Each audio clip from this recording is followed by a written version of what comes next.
Three. Hi, guys, and welcome to episode 74 of Seize the Moment podcast. So, today we have a super duper special guest. We have on Andrew Moffatt, and Andrew is the host of the Heart of an Outlaw series, powered by the O4L online network, where he interviews entertainers in the hip hop music industry and where he interviews people in the film industry as well. He's also a music journalist writing for the O4L online network, having interviewed Angie Thomas, Riskie Forever, and Ajani Carr. Welcome, Andy. Thank you so much for having us on. Well, thank you so much for. For coming on. Why did I say having us on? I don't even know where that came. It's a pleasure, guys. That's nerves. So, Andy, I wanted to ask you, how'd you get your start at O4L? Do you know what? I'm a massive fan of Tupac and the Outlaws. And obviously, they've got the social media on the Outlaws Facebook page. I was pretty much on there pretty much 24/7 because I'm a huge fan. So just one day, I think it was late 2018. I was late 2017. Yeah, late 2017. There was a status on the Outlaws Facebook saying if you want to get involved in the O4L online, which I pretty much knew from back in the day from 2011, 2012, which was O4L.com. You want to get involved, drop us a message. So pretty much dropped a message straight away. I got myself off to work. As soon as I come back, checked my mailbox, had an inbox from the owner of the site, Vegas. Pretty much started from there. Damn, that's crazy. Yeah. Imagine that. Like, you're following the site forever, and then all of a sudden they're like, hey, you want to work with us? You actually reach out to them. They're like, hey, yeah, come work with us. Let's see where this goes. And it's interesting. Yeah. Of course. I mean, at first I was like kind of blown away when, got set up on the site, and, one of my first, I think it was one of the first one or two articles was posted on the Outlaws Facebook page. My mind was completely blown. What was the first article that you published for them? Do you remember? The very first article, I think it was just a random news article, I think.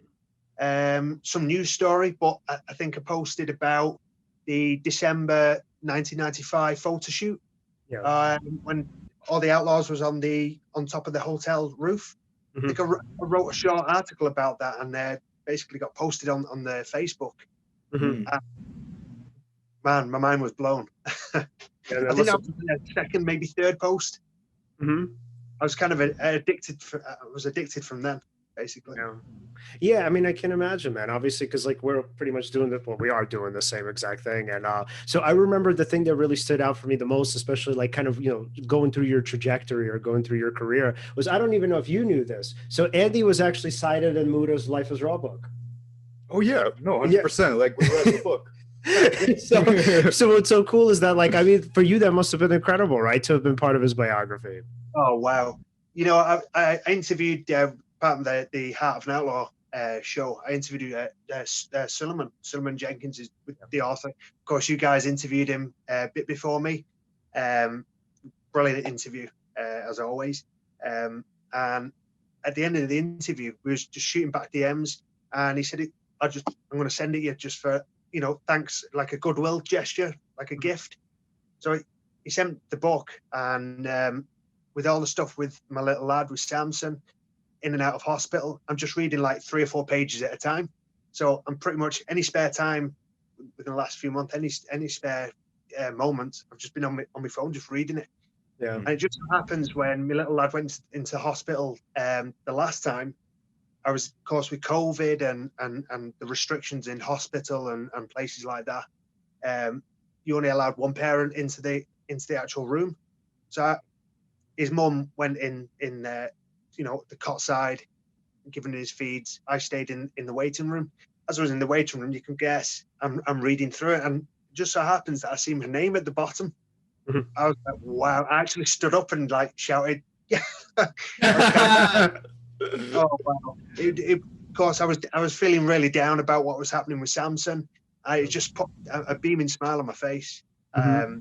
I kind of dropped him a message after that, thanking him so much. Yeah. I can't believe it's been referenced in Napoleon's book. Yeah. I was like, what? And what was the article that they referenced? I think it was an article about the '96 Music Awards a few days before Pac got shot. Mhm. I think it was something to do with I think it was the Nas meeting in Bryant Park.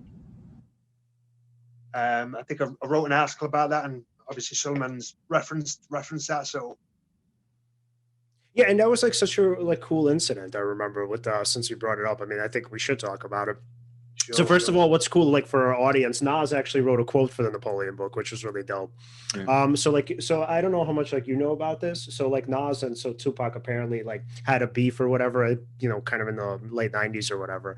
And then so they actually ended up meeting at the '96 Video Music Awards, right? And so this was so fucked up. So Napoleon was there, and like he kind of recounted the story. And so like, but they had a meeting on their own, and like so apparently like nobody actually knows what happened when they met on their own. So like they had like their two crews together, right? So Pac had like a crew of 50 deep, Nas had the crew of 50 deep, right? And they were like, "Yo, let's just go talk this out and let's figure this out together," right? Yeah. So they go off on their own, and then so Pac, when he came back, he told, I don't remember who he said this to, but he had the Machiavelli album coming out, right?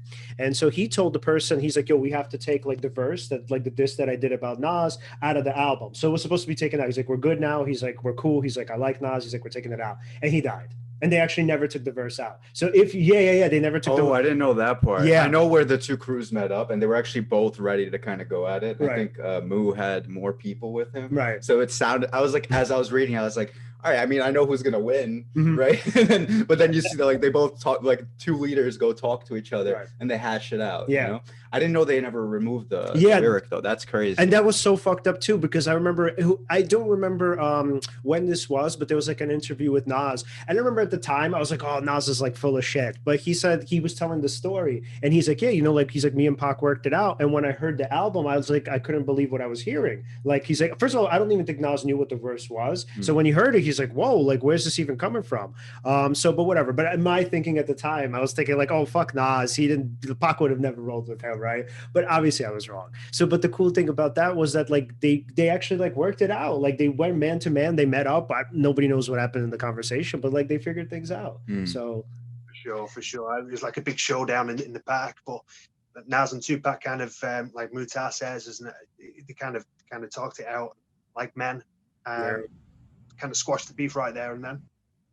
Yeah, and it was like so surprising too, because from what I remember, like Pac was a pretty like, I don't know, I guess aggressive dude, and it was like, and I guess maybe his beef was not with Nas wasn't so personal, which is why like he was able to do that or whatever, because obviously Nas had really very little to do with like Biggie and Puffy and Bad Boy at the time. So so I guess, but that was still cool that he was like able to do that. He was able to kind of just say like, "Look, you know, I fucked up or whatever, I made a mistake, let's take that verse out of the diss record," because that could have been horrible. I mean, it was kind of horrible, but he was already dead, obviously, but that could have been really bad if he were still alive. It was.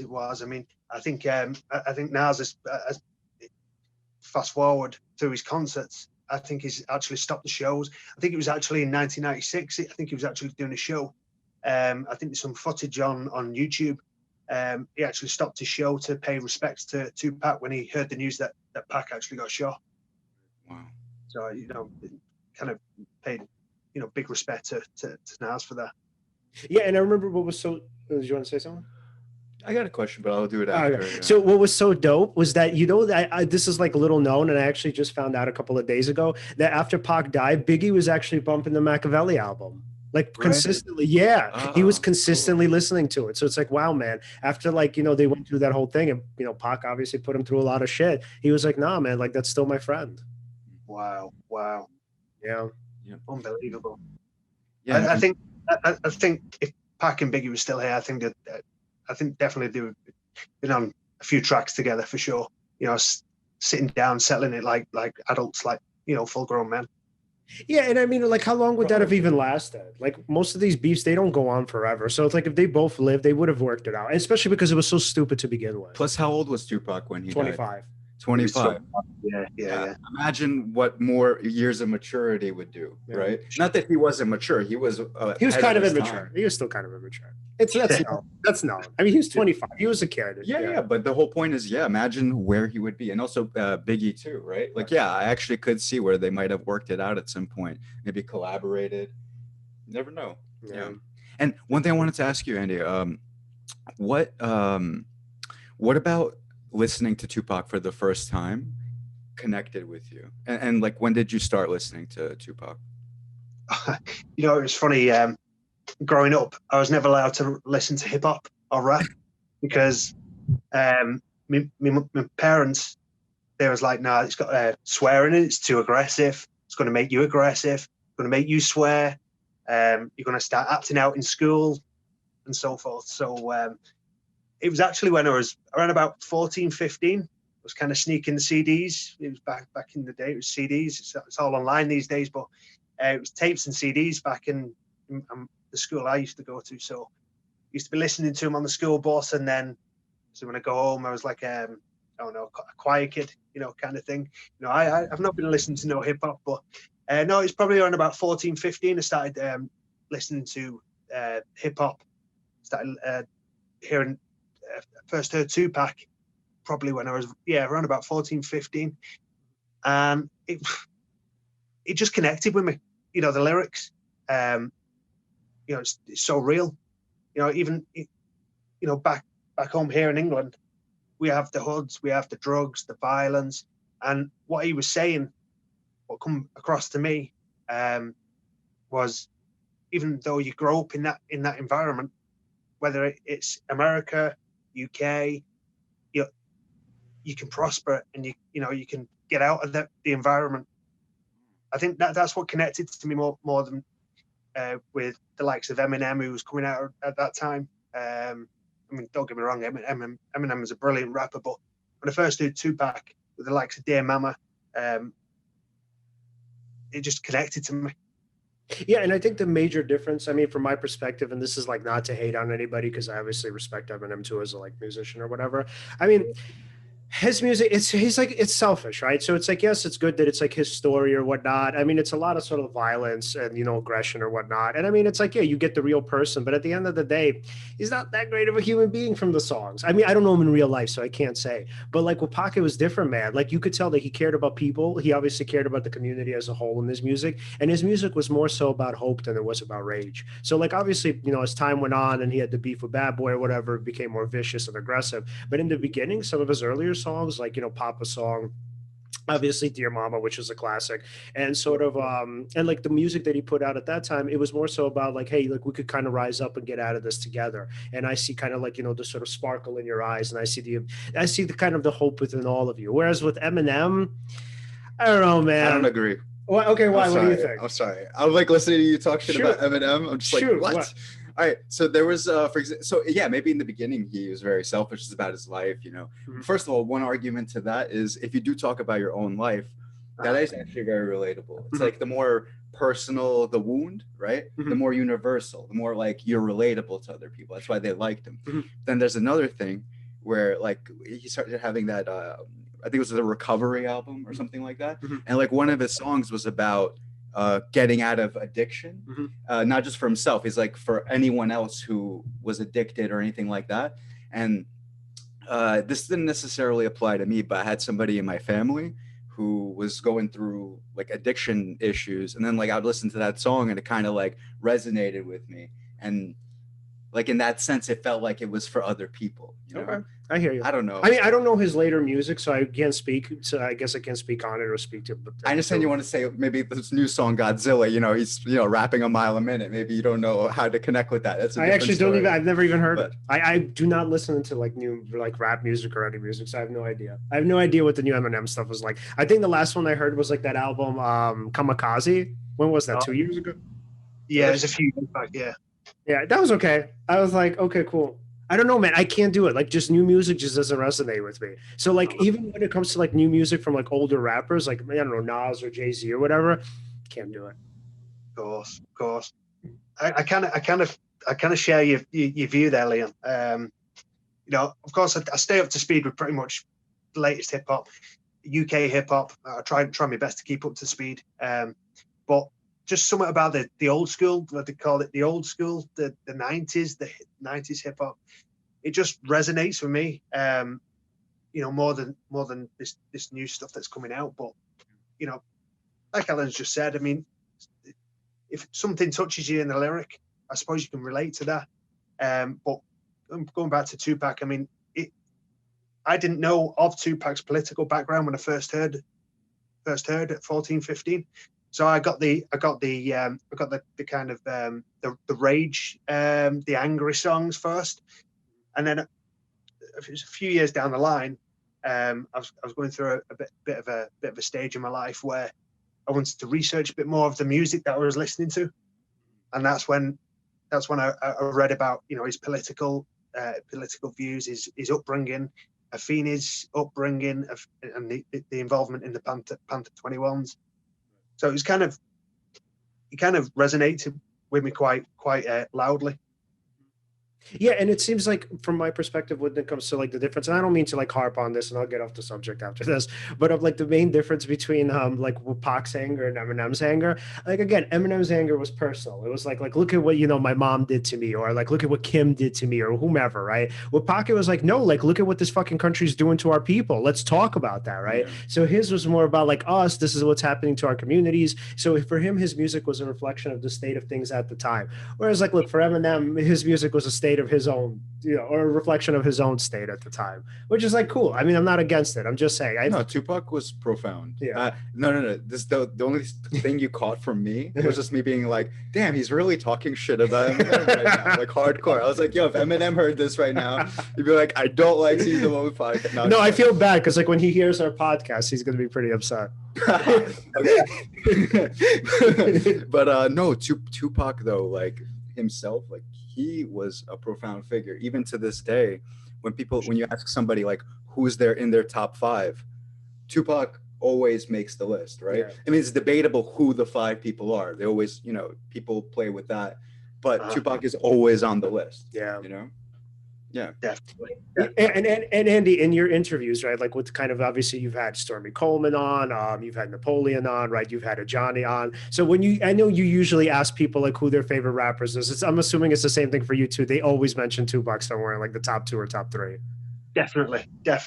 But 9 times out of 10, it's Tupac's number 1. Sure. Yeah. I find that even outside of like the circle of people who knew him, like obviously, you know, kind of like Edie, you know, Noble and all of them, like the people like who just, let's say people who are just hip hop fans in general, like they often place him at the top spot. I actually find it very rare that somebody has him like outside of the top 2. It's usually either Biggie's number 1, Pac is number 2, or Pac is number 1 and Biggie's number 2. But it's like very rare that somebody even has them outside of that. Like even like with Fat Joe, he does like I don't know what his show is called, but like the Instagram live show, and everybody who comes on the show usually has Pac as number 1 or number 2. Yeah. I've noticed that. Definitely. Yeah. And then so Andy, what was it, speaking of your show, man, what was it like for you to interview these people? Like especially, I mean, to have Napoleon on, who we've had on multiple times, which for us was like amazing. What was it like for you? Sure. I keep using that word, but mind blowing. You know, like I said, growing up listening to these guys at 14, 15, first hearing them, and their songs are literally etched into my brain, the lyrics. And years down the line, I'm on the Facebook pretty much every day. You know, I'm checking for the news, latest songs, this, that, and the other. You're banging them in my car. To actually interview and to talk, you know, to them, you know, ask the questions that I've been wanting to ask for many years, but other people's wanting to be asked. It's completely mind-blowing, but in the same sense, I didn't realize how, you know, down to earth they are, you know, how humble they are. Yeah, and it's just mind-blowing. It's an amazing experience just to interview probably, you know, some of your idols. You know, I've grown up, I was listening to, you know, 14, 15, listening to Hit 'Em Up, listening to, you know, the Outlaws and Tupac. Napoleon was pretty much Tupac's right-hand man. He was one of the Outlaws. So, you know, it's pretty much, it's a dream come true to actually interview these guys. And it's interesting because when you say like they're actually very down to earth and that hits you a certain way, that's from our perspective too. Like whenever we interview some of our guests, especially when we think like, you know, like it's somebody of like really high status or something like that. Mm-hmm. It's really interesting what happens when you find out like, no, it's just like another person. And then they just went through a lot of things to get to where they are. And it's weird. It's like back in the day, I used to be like somebody who was like afraid. Let's say, you know, like people who would take, they ask for pictures with their favorite celebrity, or like, can they get an autograph and all that? Well, as I started, growing up, and I was learning, like, the people who ask for the autograph and the signature and all that, that's a cool thing. And a lot of these like stars, they're happy to do it, and they, and some don't like it, whatever.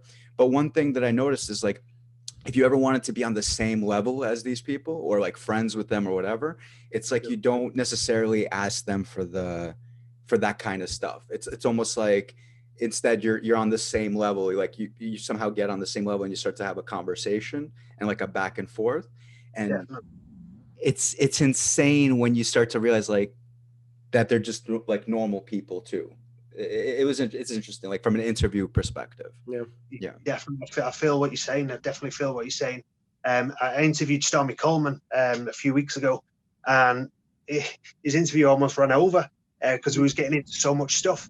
The amount of the deep conversation we was having, and we actually continued off in the DMs. We was going, and he wants to come over to travel to see where I live.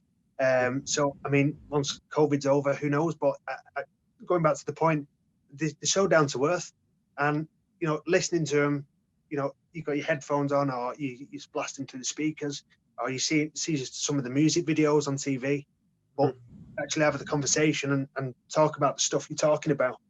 It kind of takes you back, really. It took me back, where actually they are human beings, and they have got views on certain things, on certain maybe political things or things that are just going on in the world today. But that's probably the main point, where they're so down to earth. Yeah, sure. And like, I wonder what it's like for you. Like, let's say you from, let's say, 5 years ago. How do you think he would react to like everything that you're doing right now? Especially before, like going on the, like responding in 2017 to the Twitter and all that. Like, even before all that, like seeing you now, like interviewing these people, talking to like Ajani Carr, for example, Suleiman. Like, what do you think you would have thought? Oh wow, I'd have thought that wouldn't have been possible back then. These people, and they still are to me, like the icons. I look up to them. But back to 2016, 2017, before I responded to the Outlawz, on the post on the Outlawz, I would have thought, nah, that would never happen. That would never happen to someone like me, anyway. Actually looking up to these guys, and actually being able to interview them, and being able to speak to them, and message them, and it's completely unreal. It is unreal. Yeah, I bet I could definitely relate to that feeling. Like, if you even asked me maybe 2 years ago, if I would be like, oh, you're actually going to start like interviewing and speaking with all these different people and have a show on the internet, and you're going to, talk. It's crazy the amount of people that you're going to meet and all that. I wouldn't believe it. And also, I don't know about you, Leon. Like, I knew this was coming. No, I'm kidding. That's funny. That's funny. Yes. Hey, it's destined to be this style, Leon. I knew I was going to do a podcast. No, I was like, what's taking so long? Like, what the fuck? I mean, what year is it already? But yeah, and then for you, Andy, what was like one of the coolest things to me? I mean, outside of kind of the interviews that you were doing for the Heart of an Outlaw show, was I remember thinking how awesome it was that you actually not only got to interview Angie Thomas, but that you got to meet her in person too. So that was really awesome. So for our audience, I'm sure everybody kind of already knows, but I think it's still worth saying. So Angie Thomas is the author of The Hate U Give. She also wrote on The Come Up, which just I think came out this year, and then she's writing a new book called Concrete Rose. There it is. The Hate U Give. Yes. So Angie Thomas is such a dope person because, like, first of all, not only is she a really really good writer, but on top of that, like what she did for, like, let's say, so she writes for like Gen Z, right? So most of Gen Z have no idea who Tupac was, right? If they're like, what is The Hate U Give? I still have people who would be like, I don't know where The Hate U Give is from, right? So what's so cool is that she took this like monumental person and the character, and obviously sort of his vision, his ideas, his kind of goals for the world, right? And she sort of put them in the context of, like, let's say 2000 2000, and I think the book was written in 2017, something like that. So let's say, yeah, so she put that context, right? Whatever, let's say in the past like 5 years. And so she sort of like took the Black Lives Matter movement and she was like, oh, hey, Pac has been saying this stuff for like the past, whatever it was, like 20 years, up until he passed away. So Andy, what was it like speaking to her, and what was it like meeting her in person? Oh wow!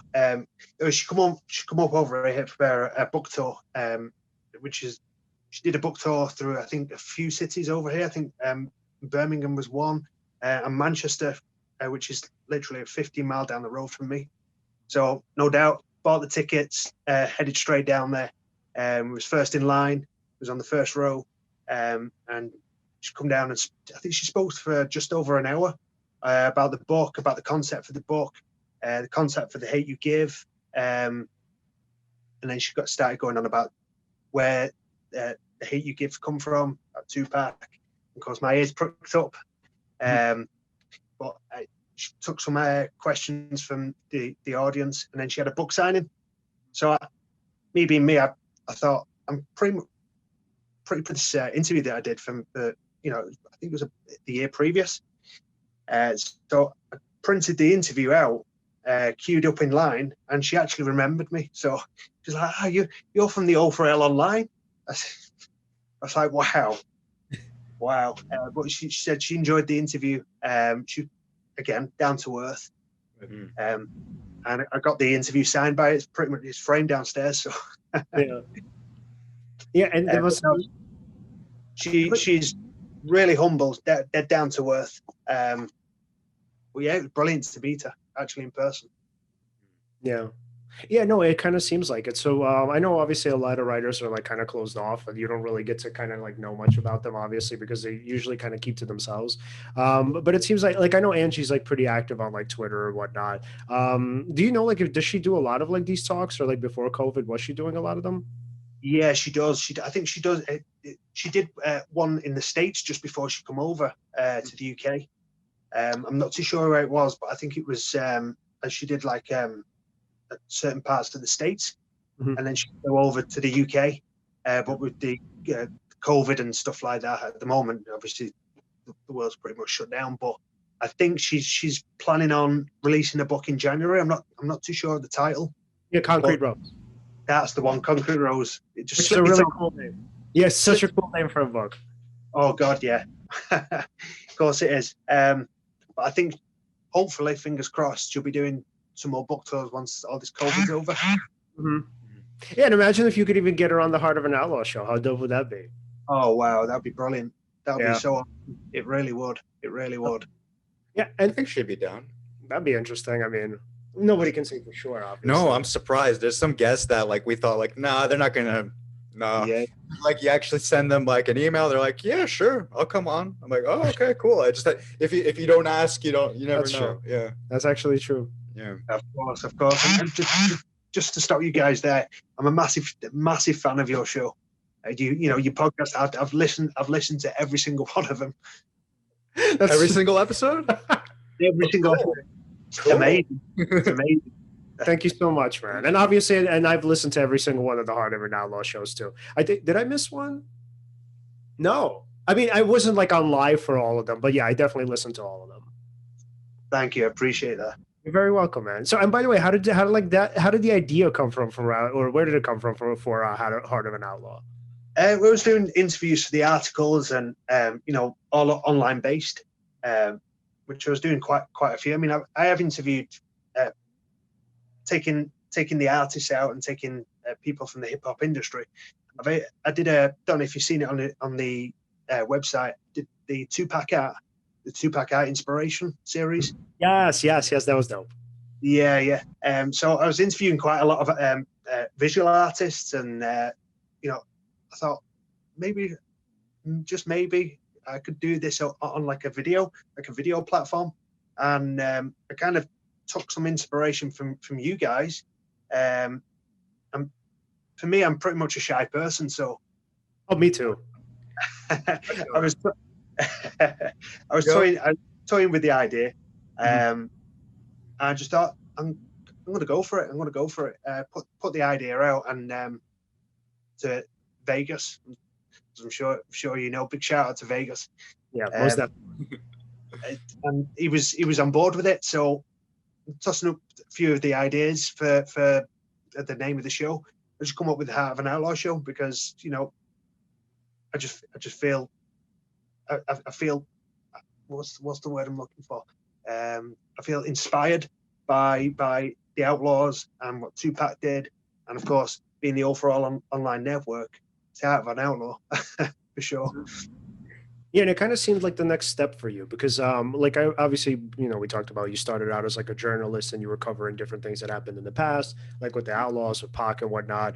And what was cool, I remember, is you were kind of also covering experiences that you were going through at the time of COVID, right? Like writing different articles about your son, the kind of state of the world in England at the time. And so I thought it was like the natural progression for you, man. And I think that that was the same thing for us too, like where you would start off, like, you know, for me with my blog, and then I was like, yeah, like, what are we doing? Like, there are people who would like prefer to watch, you know, kind of, or listen to shows rather than read, which is a fact. I mean, fortunate or unfortunate, it is a fact of reality. So I thought for you it was like a natural progression, especially since you were already doing great interviews, like on the, you know, on the platform, the website. So like to go from that to the interviews, it's like you have a lot of people who already kind of read the interviews. So you already had such a great fan base to begin with. And for you, I thought it was like a seamless transition, which was really cool. Cause now, I mean, the show has really took off. Like, dude, like your show's doing great at this point. So phenomenal stuff, man. Also takes such balls to just to decide to like do to do interviews and to put yourself out there. Yeah.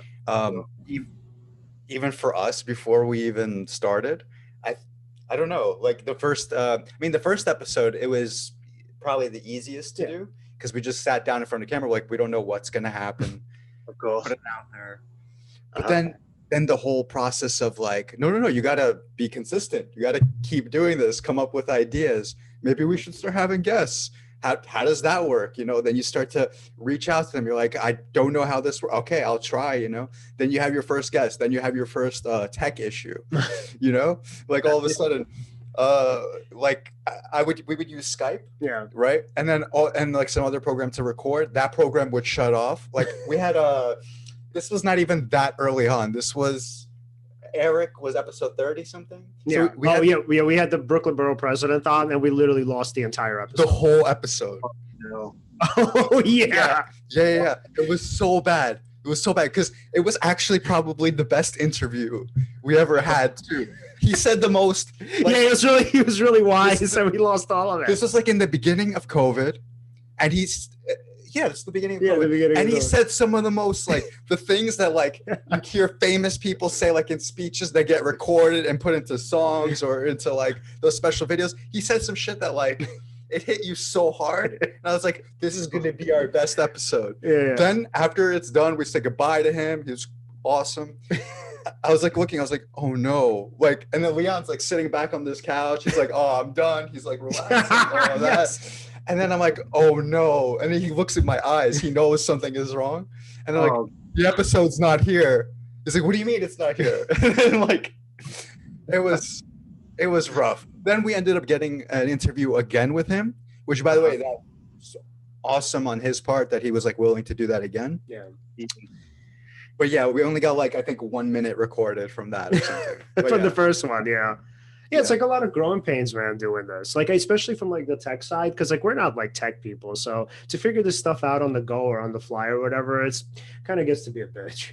Yeah, but back to like the fact that to make the decision to put yourself out there and stuff like that. I'm also naturally shy. Like there's some episodes before we start, no matter who it is, it doesn't matter. Like even if I think it's gonna be like, oh, like for example, like before we started with you, I was like, oh no, it's like it's family, it's O4L. Like this is gonna be cool. It's gonna be like a simple, and it is a good, like awesome flowy conversation. But before it started, I started like Leon's like, are you okay? I was like, what do you mean? And I'm like coughing, like whatever, because it's like some weird like pre-show thing that I always have. Sure. Then when I get into it, it's all good, but it's like one of those like weird things, you know? Mm-hmm. Yeah, and I don't know if anybody ever really gets over it, to be honest with you. Like people say, like the more you do it or whatever, the easier it gets. I just think you just begin to like start putting yourself out there because like, you're like, oh, okay, I've done this before. I don't know if it gets easier necessarily. I think it gets easier, like in terms of you're more experienced, like to have a conversation. Yeah. But but yeah, it's like but it's not easy in terms of like you're always gonna have that thing before you start doing it. Dude, I fucking told Andy, thanks for having us on. Why would I say that? Oh yeah, at the beginning. Where did that even come from? This is his show now. You're welcome. And like I do stuff like that all the time, and it doesn't even make any sense. I'm like, what are you doing, Brian? Where is that coming from? So I mean, Andy, what's it like for you, man? Like, so obviously, because for you, by the way, for our audience, Andy's show is even harder than ours because you do it live. We don't even do this live. So if we fuck something up like hardcore, we could just literally edit it out. For your stuff, it's live. What's that like for you? I resonate with what you guys have just said. It's so nerve wracking. I'm literally like that. 2 minutes before I go on, before I press live, I'm like that. I can't even press the button sometimes. But it's nerve wracking just before you go live. But if I make a mistake, I make a mistake, and sometimes I watch it back on the IGTV. And if I stumble across a word or I stutter a bit, no, I don't want to listen to that. I shut myself off. But no, it is nerve wracking. It is nerve wracking. But I think the first show with I think it was Richard Garcia, the Tupac impersonator. I think that was probably the hardest for me because the first show, and like you guys have just said, you don't know how it's going to go. I was going live. I don't know. You know, he's got a big following, going live with his followers. So I think the first show was probably the hardest to do. But I was very nervous. I get nervous. Get nervous with all my guests. I even I'm nervous now. So it's. But I think it's getting easier. It's getting easier. And I'm just enjoying it. I'm just really enjoying it at the moment. Yeah. And you know what's something that like for me always stands out like in memory and whatnot. So especially like when we're going through shows or whatever, and Andy, obviously I'm sure you know this. So what Pac did when he recorded music was he actually left all of the stutters and mutters in there. And when somebody tried to edit it out, he would say like, no, you have to keep that shit in there. He's like, I don't want anything. He's like, I don't want it like, kind of sugar coated, or I don't want to kind of cover it over. He's like, I want like everything in there because it's raw and real. So if you listen to, one of my favorite songs by all of the Outlaws is The Good Die Young. And if you listen to the ending of the show where he's talking, he actually stutters in it. He says, "This is for all my fallen soldiers." And I was like, oh shit, he actually kept that in there. And I was like, holy shit, like that's so awesome. Like this person, right, who's like, kind of this legendary figure, he actually wanted to keep all the flaws in there. And I think for him, I mean, not even I think, I mean, he said it. The flaws were genuine, right? For him, the perfect person didn't exist. The perfect artist, musician, kind of like, I don't know, filmmaker, poet, whatever, right? They didn't exist. So for him to put that in the music, right, it's like it was a sign that he was just like everybody else. And I really appreciated that. So when I fuck up and say things like welcome to our show or whatever, or thanks for having us on, not welcome to our show. Wow, that was a fuck up. Thanks for having us on. Right. For me, I'm like, who cares? Like, this is it. Like, this is what it is. And that's like, I'm always going to say and do stupid shit like that. And, who cares? Fuck it. Definitely. Yeah, you pretty much summed it up right there. And then, people think, Tupac is, the perfect, he's the perfect rapper. He's, an icon. And like you just said, he left his mistakes in his songs, and these songs are known worldwide. They've made millions of dollars, been played millions of times on YouTube, this, that, and the other, on multi-platinum selling albums. So you summed it up in one there, Liam. Yeah, and what's great is when somebody is listening to either those kinds of songs or to this podcast or to your show, and they see like they're being real, they're being genuine, right? And like Leon said, like you're keeping everything that makes you in the production of it, right? So Yeah. What's great is, I mean, one it's good because that's real, right? So when somebody is like watching, they're like, okay, this guy's not being phony, like this is some real stuff, right? It's coming from him.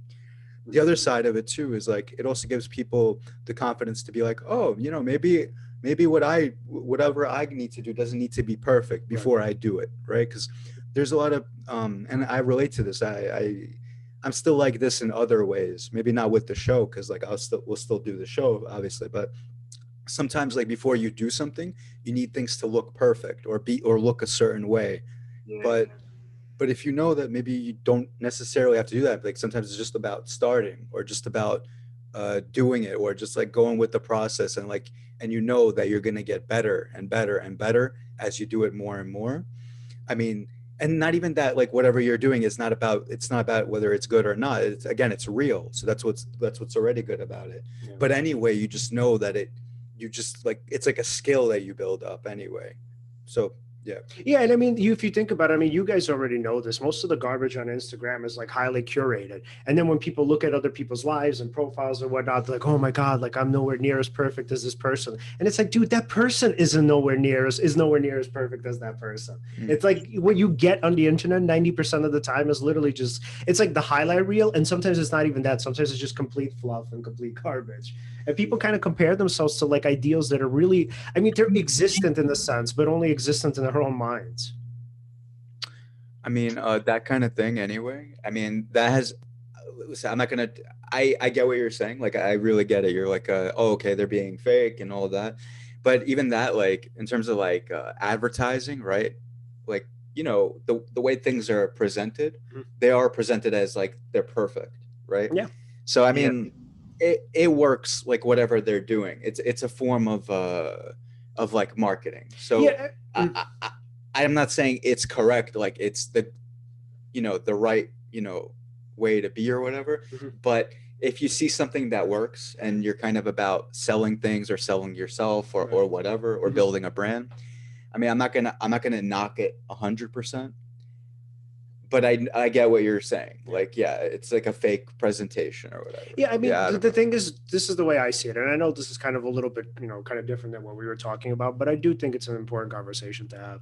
So I think for people who, you're right. Okay, so yes, it is about branding and marketing, but then like in to some respect, or I guess to some extent, like they also have a responsibility. I mean, like if we're talking about people with like millions of followers, look, I'm not saying you're supposed to like, you know, cry every other day on Instagram and say, oh my God, this is why my life is terrible. But like, I mean, you also kind of owe it at least to some, you know, to your fans, right? To some kind of segment of the population, again, because you have like millions of them, especially if they're like teenagers, to say like, hey, this is like what's going on in my life. And kind of bringing it back to Pac, that's what I really loved about his music, because he would talk about his suicidality. He would talk about his depression. He talked about how literally he couldn't like sleep for days on end, right? How he needed medication and weed and whatnot. He talked about how no matter, one of the best lines that I've ever heard in any song ever. What do we all adore? Something worth dying for. Nothing but pain, stuck in this game, searching for fortune and fame. Right? And like, who says that? Because every time you go on Instagram or whatever, fame is glamorized and idealized, and everybody's like, oh my God, I wish I were this person. They seem to have the perfect life. Like, it's so unfair, yada, yada. And Pac was like, no, man, like, you do not want this. You actually don't want fame. And Muda told us about that in like the first interview that we did with him, where he was like, Pac used to always give us a hard time. And he'd be like, oh, look at y'all chasing that fame, man. He's like, yo, you're going to be miserable and you don't even see it coming.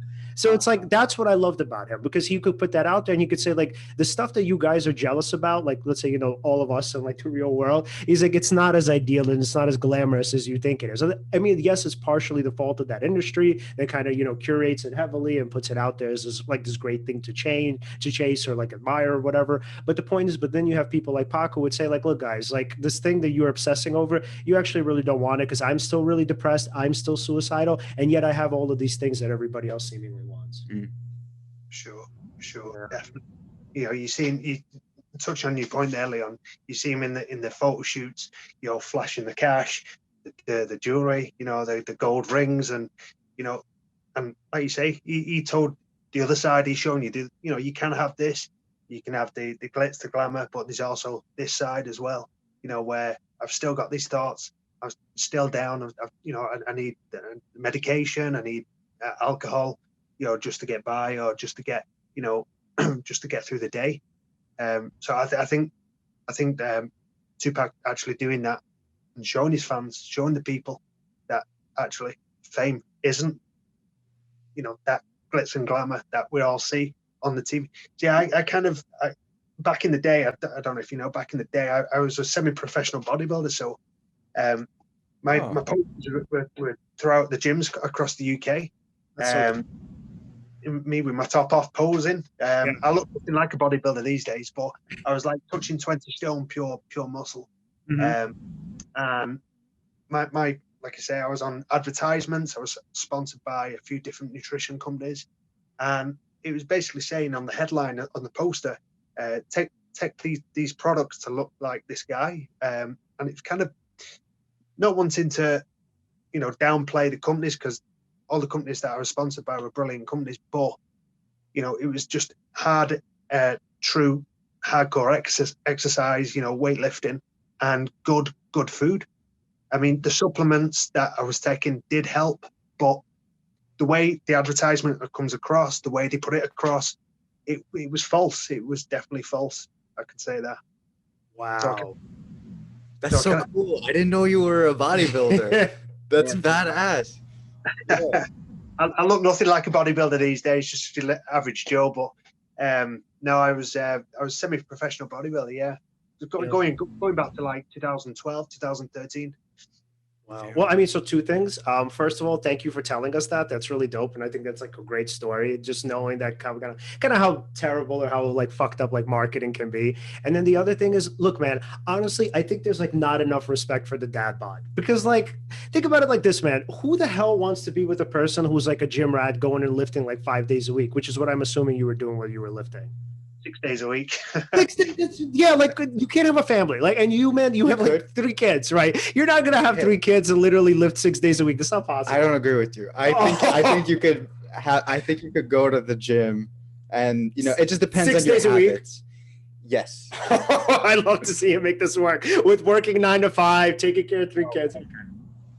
No. I mean, I had 2 training partners. One, my brother, he was at college, and the other guy, Ash, he worked full time, 40 plus hours a week, sometimes 50 hours a week. He was a manager at a store, and he was there 6 days a week with me, so I take my hat off to him. But at the moment, I'm working flat out at work, coming home with 3 kids, spending time with my wife. I just couldn't train 5.5, 6 hours a day, which what I was doing at the top, at the top of the height of my bodybuilding, which was like probably like 2.5, 3 hours in the gym. I'd come home, I'd go on the treadmill for half an hour in the morning, half an hour at night. That's an hour, and then I'd do me abdominals, which took half an hour, 40 minutes. Wow. It was too much. It was too much. But it was a hard slog. Yeah, and then the other thing is, I mean, like you have the show, right? You obviously write articles. I mean, you have other like interests and hobbies going on. So if like you piece all of that together, I don't see how it's possible to do 6 days a week at the gym and like. Listen, okay, that's fair. It's definitely fair. I'm just saying, maybe not 5 to 6 hours a day. Right. It's not going to happen, obviously, because you need to do all these other things. You have all these, but I'm just saying, like, I don't want to tell somebody at home like you can't do this or whatever. I understand what you're saying. Okay. I'm just saying, like, I don't like to. Yeah, because my thinking is like I have so many like different clients who like feel really badly about themselves. Again, going back to Instagram, where they think like, oh, I don't look like The Rock or whatever. And I know we talked about this a million times. Who the hell looks like The Rock? Who has like 5 hours a day to go train? Like, it's insane. First of all, The Rock doesn't have a 9 to 5 job. He literally gets paid to look the way he does, because if he didn't, obviously he wouldn't be the kind of actor he is. Because most of his roles, I mean, no offense to The Rock, but like most of his roles are literally due to his physique, which is great because like that's his shtick, right? He's an action star. All action stars are pretty much. I say it's the eyebrow. And so the thing is, like when it comes to his lifestyle, right? None of us can have that kind of lifestyle. So when people try to measure themselves up to like, I don't know, some like rich person on Instagram who either does this for a living, or let's say, I don't know, they're like a trust fund person who has like nothing going on besides the gym. It doesn't make any sense because you're comparing apples to oranges. So if you're like, you want to be a bodybuilder, chances are either A, you're not going to have much of an education and like, real world job, or B, you're not going to have much of a family life. What? Go ahead. I know you got something to say. I don't know, man. I don't like to say. You never know, because some people could get good at like 2 or 3 things and be really good at 2 or 3 things. And then, yeah, I agree with you. Like, you don't have time for this other stuff. But I bet you somebody could be a bodybuilder and super educated. I bet you somebody could not be a bodybuilder. Maybe they go to the gym, like, let's say 30 minutes a day or something like that. And they have time to like, learn some shit and then do some other stuff. But then, like, how do you have a family with all of that? So like, imagine if you had 3 kids. Yeah. But okay, but I'm just saying, when you're talking to like everybody, right. I'm just saying, like, that's why I'm saying, like, it depends. He's such an idealist. I don't know. I'm just saying. I don't know. It got so bad for me where I remember one year it was I think it was Christmas. No, it wasn't Christmas Day. It was Boxing Day. So we over here we have like a Christmas Day meal, and then we have a Boxing Day meal. And it was we visited to me. It was my ex-wife, one of my ex-wife's relatives. And she was doing dinner for a certain time. And of course, food and bodybuilding go hand in hand. So I have to eat a specific time. If it's not on the dot, I kind of get agitated, I get a bit irate. And she was half an hour over with the cooking. Asked what time, with the nutrients, carbohydrates, proteins, has to be on the dot. And that's how it got me. It was all mind games. It was all, I'd say bodybuilding was like 80 to 90% in your mind. And it got to that point where I stormed out. I was so irate. I was like, nope, I need my protein fix. I need my food. I need my chicken. I need it now. And yeah, it got that crazy for me. I take it back. Wait, so how did you get into bodybuilding in the first place? I was playing rugby. I was playing rugby league. Back in it's probably 2005, 2006. I got injured playing rugby. It was only at amateur level. I wasn't professional or anything, but I got injured. So I decided to go to the gym to work on because I was very skinny. I was like 9.5 stone. So I was on the wing. I wasn't a forward. I was on the wing. I stayed out of the contact. I just wanted to get a bit bigger. So started to go to the gym maybe once a week. That once a week became twice, 3 times, and so on and so on. I just got bitten by the bodybuilding bug. It was like, no, I can see gains in the mirror. Looking in the mirror, I can see my arms getting that slightly bigger. Maybe some veins popping in the shoulder. I just wanted more and more, and it got to that stage where, actually, no, I want to do this. I want to do this serious. So I kind of dropped the rugby, and be more like bodybuilding. Well, and how'd you kind of get out of it? Like, what happened? What was it? Was there like a tipping point, or was it just a series of things that added on, and you were like, I can't do this anymore? Very good question. It was actually depression. It got to the point where I was going in for my first competitive show.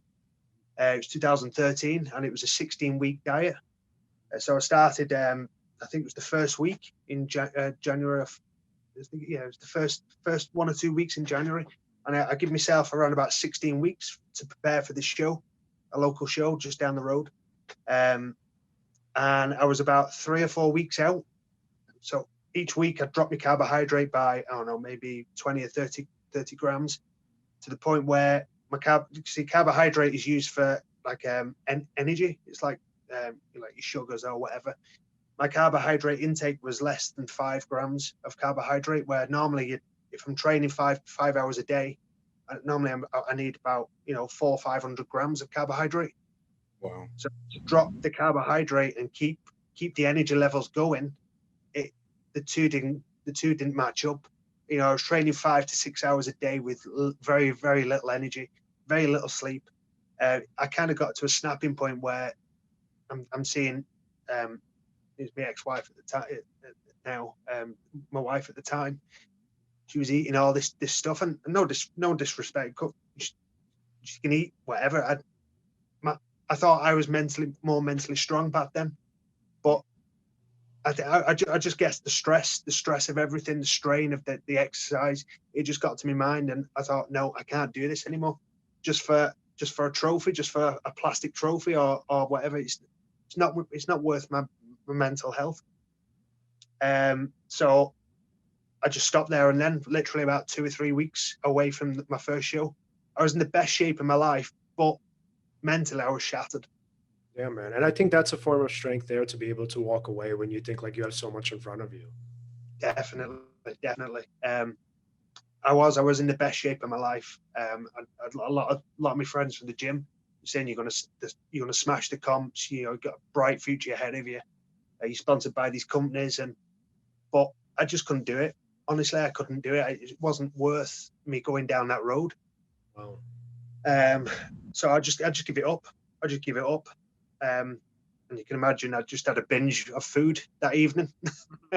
It's actually kind of awesome. Wow. And you know what's interesting? Like when it comes to kind of obsessiveness, people often think like it's the obsessiveness or the kind of the drive or whatever self-discipline, right? That's the form of strength. But they actually don't understand most of the time that that strength actually comes from weakness. So a lot of the obsessiveness, like I could tell you personally, like with my sort of, and I don't work out obviously 5 days a week, but for me, can I finish my sentence? I want to add, so he has actually a story he told me the other day. We went to the gym actually. What did I tell you? So there, could you tell us about the time that you overtrained and how you felt after overtraining? Not overtraining. You said you were doing it so much that you ended up not feeling good or whatever. Oh man, I don't even remember me telling you this. Seriously? I'm so serious. Wait, hold on. Now I have to think about this. Okay, so from what I understood from the story that he told me, it sounded like he was saying that his nervous system got overloaded. Yes. Okay, now I know what you. Yeah. So there was a time where like, so now what I do when I work out, like I kind of go at the ratio, right? Yeah. So my ratio was like 3-1. So like for the three like difficult, exercises or whatever things that I do like one thing that's kind of light. So what I used to do is I would go hard. So for all three, it was like just hardcore, like we're going heavy, we're going hard, right? And there came a point where I was so burnt out and so exhausted where like literally, let's say this was back when I was still in school.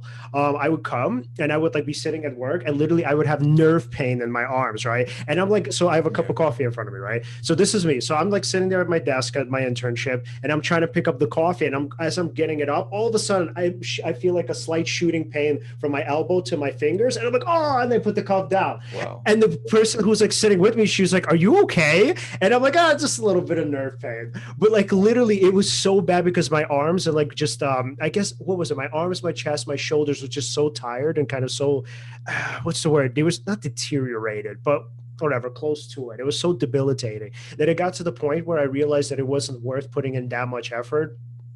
Because like what happened in the long run, as I'm sure will probably happen to you too, is that like even though you're like in the short term you're building muscle and you're gaining a lot, you're also like losing a ton of energy and like sort of your ability to sleep has gone to shit at this point. And then like what is it? And then your muscles are always aching. Oh, and I would get nagging injuries. That's the thing that I hated the most with bodybuilding. Yeah. So when you're overdoing it, you literally start getting like these nagging injuries that end up adding up. So it goes from like a little elbow injury to like now it's a shoulder, and now your back hurts, and now your chest hurts. And now you can't lift this, and now you have to take a week off of that. And then it's like, yo, this is like crazy. So for me now, I realize that pretty much when it comes to lifting, it's not worth it. You're better off doing like, again, going back to the ratio, you're better off doing like some things like at a heavy, like, with a heavy weight. But then for the most part, like if you're looking at the long term, you're really better off like just kind of cutting it down for some of the exercises that you were doing. So yeah, like determine. I totally agree with that because I used to get the pains as well. I used to get the like you say, the shooting pains. Yes. I used to get. I can relate to that. I totally relate to that. So, have you ever? Oh my God, what was the name of that documentary? So there was this really good documentary. So Ronnie Coleman is one of them that we talked about. So like Ronnie Coleman, his body is shot, right? There was this other really good documentary. It was about this gym. Fuck, I wish I was more of like a bodybuilder to remember the name. So there's this really famous gym where pretty much like every like main bodybuilder from like the 70s Gold's and 80s. Gym? No, it wasn't Gold. No, I knew you guys were gonna say Gold's Gym. No, it's not Gold's Gym. So there was this other gym. I think it's like in Michigan or something somewhere. So whatever. So the person who runs the gym, he's like shot, right? So his body is like fucking dead. And so every single person that has ever like walked through those like through the doors, so he's treated them all like complete shit. So what he does is he's kind of like the Bill Belichick of like, gym owners. And like, if you like cry or complain or whatever, he's like, get the fuck out of my gym. You're wasting my time. So like all of these guys were just being like, so the thing is to make the team, like, so he has like his own like bodybuilding team. To make his team, you have to like day in and day out, put yourself through hell. This guy literally has like, most of his body isn't even working at this point. He's like, I sleep for like an hour at a time. So he had like something happened, like he had like they botched the surgery or something, and so he actually like he doesn't run out of breath. His I think like his lungs or something happens where like his lungs like close up and then he eventually can't breathe. So he only sleeps for 1 hour at a time because eventually what happens is like his windpipes end up closing and then he stops breathing. And so like literally his body's just shot to hell, right? And he's still like going at it like 100% every day. He's like, I don't care. If I do it, you do it. So like all of the people there have like I think a lot of them, I don't want to say this just because I'm not 100% sure this is true, but I know a reasonable amount of them have like literally given up because they're like, yo, my body has literally gone to shit and I can't do this anymore. But the thing is, he's still running his gym and people are still like coming in every day trying to impress this guy. But the thing is, it seems like overall, yes, right? But overall, people are still going through his gym. yeah, and I think overall, a lot of it, like, look, I'm sure you and I, and probably even Alan, like, have the same reasons, right? We all wanted to prove ourselves. We wanted to show the world and probably ourselves, like, yes, you know, we're these great individuals that could put ourselves through hell and that can make it. And I think people are still doing that. So yeah, there was this one point. Andy, I don't think you know this about me. I used to weigh like 300 pounds, or 140 something kilos, something like that. Okay. And yeah, so then I got really into the gym. I started liking it. I started with running. Started listening to music while I'm running. Like, oh, I really like this. If you start to like the song while you're running, you almost don't feel like the strain of the running. And that was like my first introduction. Start getting into it, all of that. And then at some point, I ended up losing a lot of weight, getting into the best shape of my life, all of that. But then there was a point when I overdid it. I was running for actually, it doesn't actually sound that bad now that I'm going to put it out there. But it'd be but it would be really fast, like sprinting for like interval training, like an hour, 10 minutes, something like that.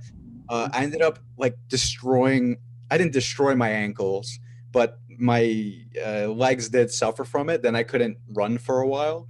Then there were points when I would just like work out too much with weights and all that. And like it overloaded my nervous system. So then like my body would start overheating at times, like it would affect its sleep, this, that, and this, blah, blah, blah. And then I also tried different diets, right? Like for example, where you completely cut out carbs, not even progressively doing it lower and lower, like how you did. I did like cold turkey, which was not smart. Yeah. So then, like because you're not getting enough sugar, it's not good for your brain. So you're not like feeding your brain sugar. I started getting like really inflamed all over the place, and it's nuts. Like the determination, like the willpower that came with like I'm gonna make the decision to keep going to the gym, and like there's like a purpose to this. It's like a mission, right? That was a very powerful thing. And like for a while, having that drive you, I think that's amazing. In fact, I think that driving you in general is a good thing. But in terms of the things that it could make you do, it could make you choose to do some really unhealthy things. Yeah. So, you know, it's like you gotta, I guess, find a balance to that. But definitely that obsessive determination is an interesting thing. Yeah, and I actually like don't really see a way for that to ever be a good thing. I mean, I could be wrong, and maybe that's too black and white. But like everybody that I've ever known, and myself included, that's been obsessed about anything, it's literally, even though in the short term it's been great, in the long term, like we all always burn out, and we always fuck ourselves over in some like major way. Whether it's like, let's say, I don't know if you guys ever seen the Twilight Zone episode of Game of Pool. No. Oh my God. Okay. So it's like my favorite episode ever. So it's like with this guy, right, who's like this really great pool player, right? And so he's like, you know, great on like this like corner on the street somewhere. So like in this one pool hall, literally in the middle of nowhere, people are like, oh my God, you're like so amazing, right? And then he's like, I want to be the best in the world, right? And so he spends like every day training, right? He's always like in this pool hall getting better and kind of perfecting his craft.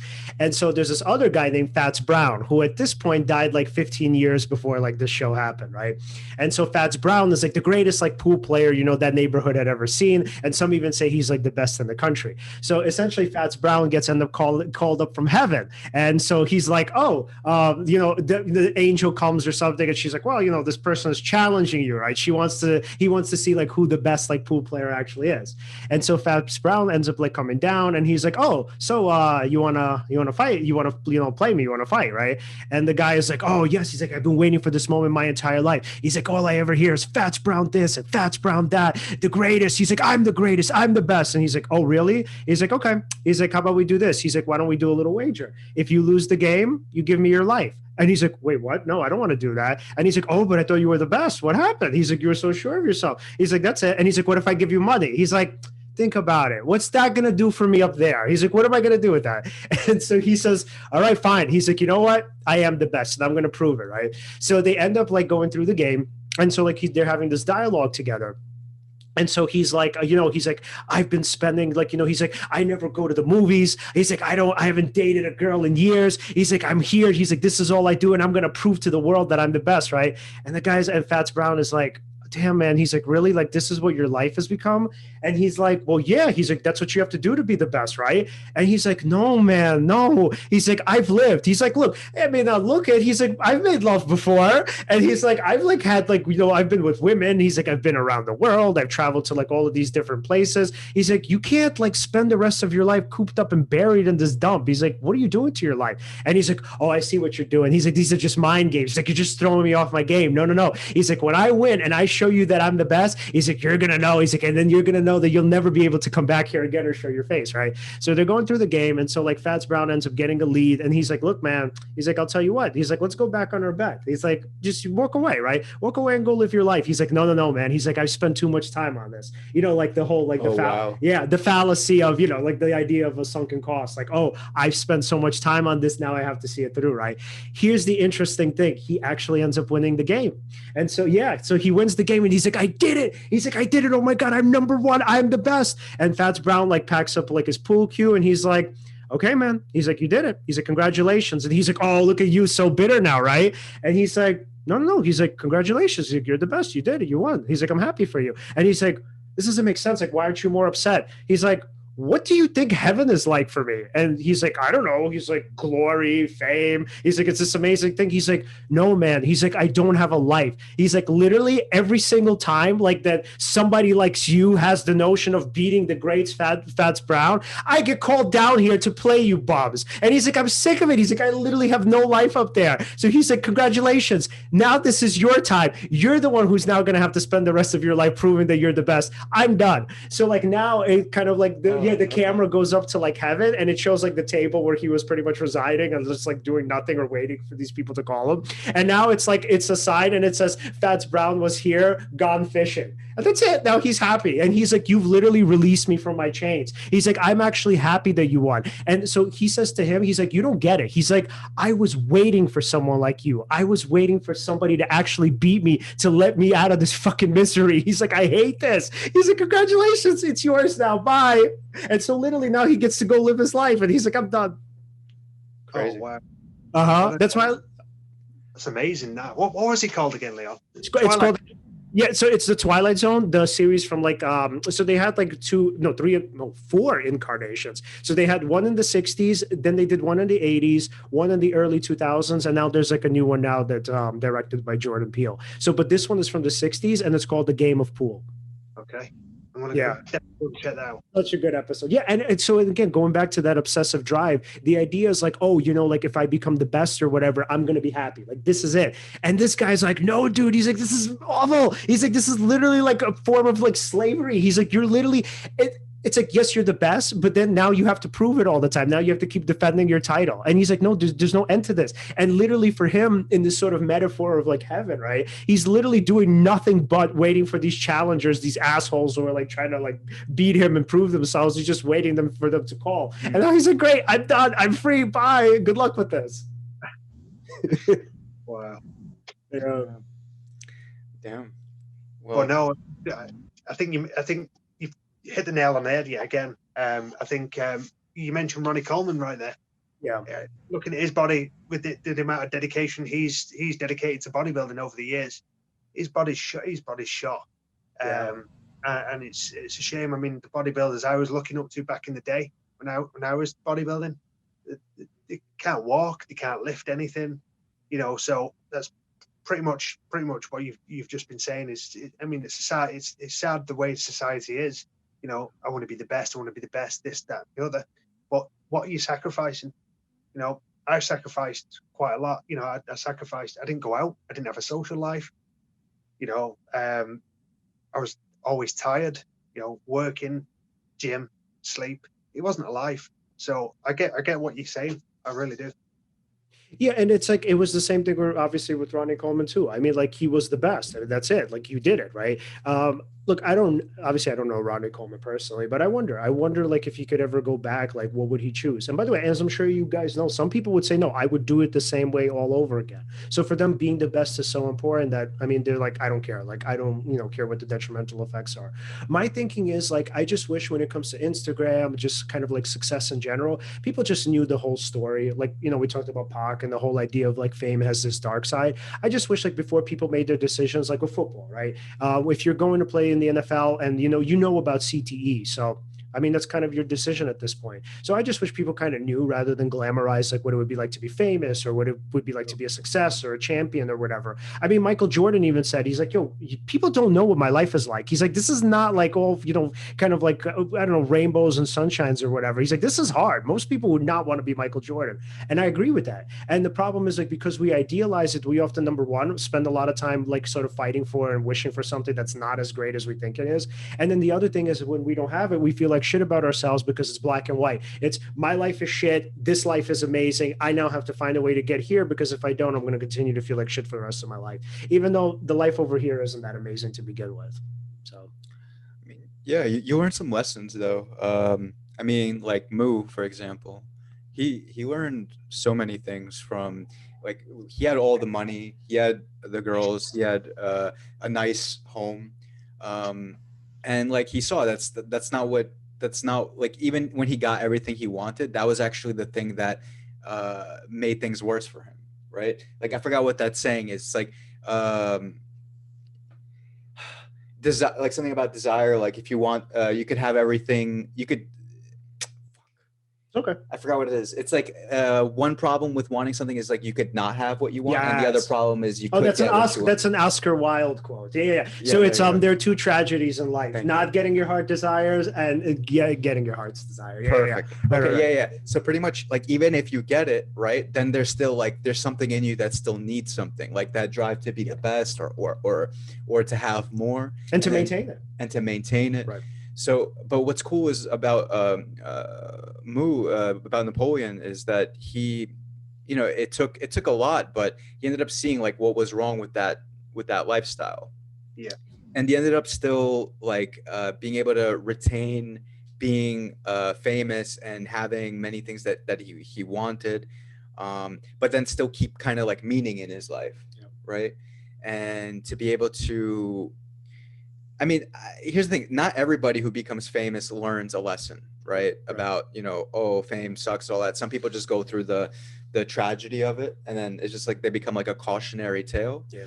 But that's why like somebody like Moo is inspirational, right? Because he could show you that like maybe you could try to go for that kind of life, but then at the same time, it's like you have to prepare for what comes with it, and then what you'd have to learn to keep going. Yeah. Yeah. And so, Andy, when you walked away from bodybuilding, did you have any regrets initially? No, not initially. No, not initially. I mean, even now, I don't. To be fair, no. Stepping back and looking at the big picture. I mean, I've got the pictures, I've got the videos. Me in the gym lifting some insane amount of weight. I went from being the weakest to being the strongest in the gym, or one of the strongest in the gym. Nice. But I mean, I've got them pictures to look back on to show my kids when they grow up. I mean, to be proud, I guess. But regret, no, I really don't. I mean, life's more important than being vain. I was called vain. I don't know how many. Don't know how many. If I had a penny or a dollar, for the amount of times I've been called vain, looking in the mirror and this, that, and the other. But I'd be a very rich person. But no, I don't have any regrets or anything like that. And even when I come away from bodybuilding, the first few months, I just wanted to get my mind where it needed to be at, and taking a step back from being in the gym 6 days a week. There's more to life than that, and being like the term you used, being enslaved. I have the feeling where initially I was let go. The chains were kind of took off because I didn't have to do my 5 hours training. I didn't have to eat the 7 or 8 solid meals a day. I didn't have to have the 5 protein shakes. Right. 7, this is happening 6-7 days a week.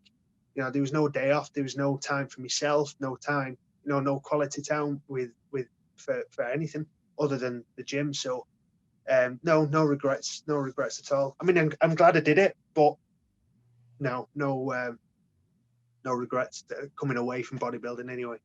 Yeah, you're like one of the few people who can actually walk away from something like that. For sure. I did.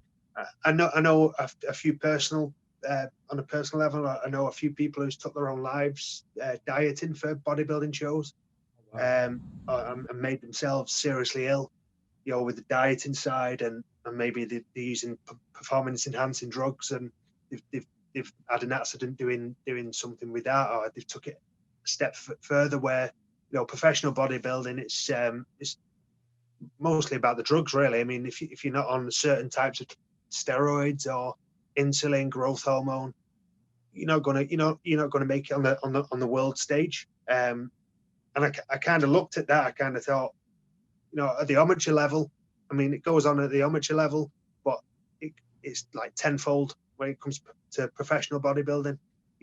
Is it worth risking, taking the insulin, taking the growth hormone, risking, death? I didn't think so. So I just took a step back and walked away. Wow. Do you feel like doing the Heart of an Outlaw show and working with O4L kind of not replace, but it's something else that's like giving a lot of meaning to like to something that you're doing? Most definitely. I mean, this has brought. I mean, about a year and a half after I finished my bodybuilding, I met my wife. I was depressed. Well, just before I was single. I wasn't looking for anything. I just wanted to get my mind straight. And I was actually suicidal a few months before I met my wife, Liz. I just wanted to take my life because my mind was just everywhere. I didn't want to live. Whether that be because my breakup with my ex-wife or with bodybuilding days, I don't know. I don't know what it was, but I just went through a period of my life where I didn't want to live. I think I actually wrote an article about it. I think earlier on this year. I didn't go into too much detail, but yeah, I was suicidal, and it was kind of a void in my life where I had been bodybuilding for over a decade of my life, where I dedicated that time to going to the gym, eating, training or what have you, for the ultimate goal of where I want to step on stage, win trophies, do this as a potential, living potentially. So it was that kind of obsessive. It was it got to an obsessive point where all that had gone and it was avoiding my life. So, fast forward, I meet my wife and my firstborn child comes along. And then obviously I responded to the status on the Outlaw site for the O4L online. And I've never looked back. It's gone from here to it's just got better and better. So yeah, I definitely think it's kind of not replaced it, but there's a drive there that's something that I believe in. I love hip hop. I love writing the articles, and now with my show, the Heart of an Outlaw show, I'm so excited for the future, for the future of the site, for the future of your podcast, for the future of my show. The future looks really bright for the site, and I'm just really honoured to be part of the team and to be doing this. That's something that I love. Absolutely, man. It's Oh, yeah, man. such a great point, I think, to end off. Yeah, sure. All right, Andy, dude, this was so awesome, man. Hell yeah, man. And I was wondering if we wanted to follow you on social media, where could we follow you? Yes, plug all of them. Oh wow. Okay. So it's Twitter. You got a Twitter / you got HOAO show. It's Heart of an Outlaw show. You got Facebook, facebook.com / Heart of an Outlaw show. Then I've got my Andy O4L page, which is facebook.com/Andy O4L. And then, of course, you've got the O4L online network. Follow them on social media and follow yourselves. And then Instagram too. What's your Instagram, Andy? It's Andy O4L on Instagram. Okay. And the Heart of an Outlaw is the same thing, right? It's HOA show. It's if you type in there Half an Outlaw show, it will come up for sure. Yeah. Okay. Awesome. All right, Andy. Thank you so much for coming on, man. This was really awesome. Thanks for having me, you guys. Thank Absolutely, you. Man. All right, man. Talk to you soon. Take care. You too. Take care. Okay. That was awesome. That was one of the funnest shows that we've done. All right, guys. So if you want to follow us at Seize the Moment Podcast on Facebook and on Instagram, and at Seize_podcast on Facebook. On Twitter, Seize_podcast. Mm-hmm. Like, subscribe, hit the bell. Yeah, so then you can also find us at the O4L Online Network at O4LOnlineNetwork.com under the STM podcast section up top. That's right. And guys, thanks again so much for watching. Next week, we have a special guest. We have Sheldon Solomon. Oh, he's going to be amazing. Looking forward to that. So again, thanks for watching and see you next time.